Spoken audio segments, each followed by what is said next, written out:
Welcome to Furniture Industry News, the go-to podcast for professionals who want to stay ahead in the ever-changing world of furniture. Today's date is May 23, 2025, and we've got a lot to cover, from looming tariffs and trade policies to shifting consumer behavior and challenges facing retail staff. Let's get into what's making waves in the industry this week. First up, President Donald Trump is back in the headlines with a bold announcement. He plans to slap a 50% tariff on all imports from the European Union on June 1st. In a post on Truth Social, Trump said the EU has been very difficult to deal with. Their policies have led to a trade deficit with the U.S. of more than $250 million a year, which is totally unacceptable. Our discussions with them are going nowhere. This could have serious implications for the furniture industry. Many high-end and luxury furniture pieces are imported from countries like Italy, Germany, and France. With a tariff that's steep, prices could spike dramatically, putting pressure on retailers and manufacturers who rely on these imports. We're talking about disruptions in supply chains, increased costs for businesses, and potentially higher prices for consumers. If this policy moves forward, expect shifts in sourcing strategies and possibly a renewed focus on domestic manufacturing. While we're on the topic of trade, there's another legislative move gaining traction in Washington that could impact the industry. A new bill introduced in Congress aims to close the so-called de minimis loophole. This loophole allows goods valued under $800 to enter the U.S. without paying tariffs or undergoing significant customs checks. While this benefits direct-to-consumer platforms and allows cheap imports, critics argue that it creates unfair competition for domestic retailers and manufacturers. The new bill would tighten these rules, especially targeting Chinese e-commerce companies that exploit the loophole. For furniture retailers, this could help level the playing field, though it might also slow the delivery of small, low-cost items that some businesses rely on. Speaking of challenges, a new survey shows that 82% of retail employees feel regularly overwhelmed at work.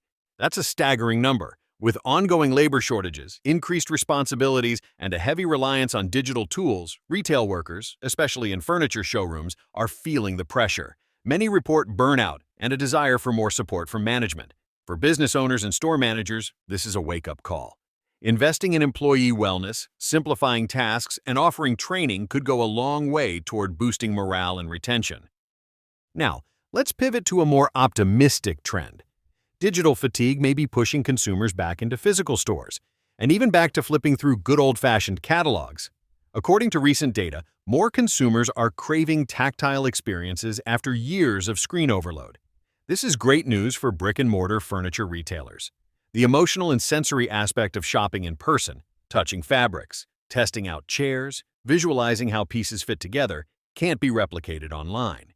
Retailers might want to rethink their marketing strategies, possibly reviving print catalogs and enhancing in-store experiences to attract these screen-weary shoppers. And here's where merchandising becomes key. Patty Carpenter, a well-known merchandising consultant, emphasizes the power of master merchandising to connect with today's consumer. According to Carpenter, it's not just about product placement anymore. Storytelling, personalization, and cultural awareness are driving successful sales. That means curating spaces that tell a story or reflect a lifestyle, not just displaying furniture like a warehouse. If retailers can emotionally engage customers through smart, thoughtful presentation, they're far more likely to close a sale. On the financial side of things, let's talk about some recent earnings reports. Williams-Sonoma posted strong first-quarter results, with a solid increase in revenue.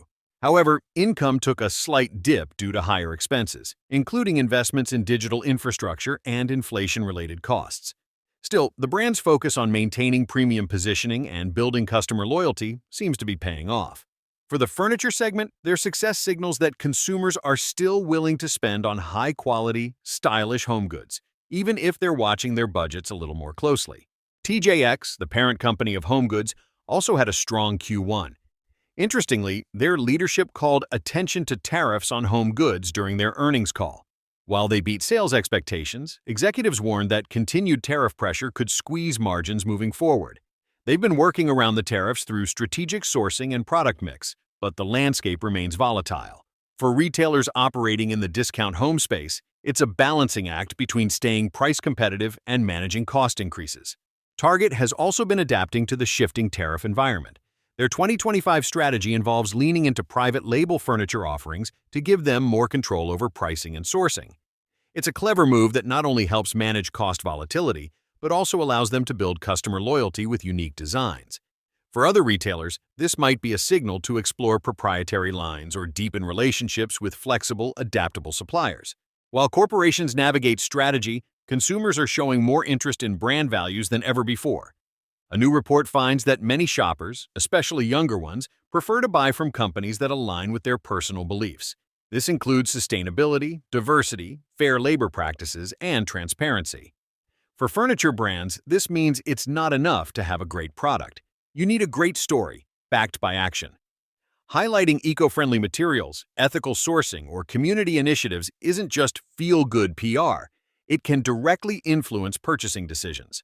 Let's not forget the legal side of the industry. A federal judge is currently considering the approval of a settlement involving Franchise Group, which owns American Freight and Badcock Home Furniture, among others. While the details are still being finalized, the outcome could impact how franchise-based retailers operate moving forward. The case centers around financial management and potential restructuring, and it's being closely watched for its potential ripple effects across similar business models. So, to bring it all together, the furniture industry is in a moment of both challenge and opportunity. On the one hand, we're seeing pressure from potential tariffs, tighter trade regulations, and an overstressed workforce. On the other, there's fresh momentum in consumer behavior, with renewed interest in physical shopping experiences, more thoughtful merchandising, and a strong preference for values-driven brands. Retailers that can adapt by rethinking supply chains, empowering their teams, and telling more compelling brand stories are likely to come out ahead. And with new legislation, shifting economic policies, and evolving consumer expectations, it's more important than ever to stay informed. That's all for today's episode of Furniture Industry News. If you found this update helpful, be sure to subscribe so you don't miss our next deep dive into the trends and issues shaping the furniture world. Thanks for listening, and we'll catch you next time.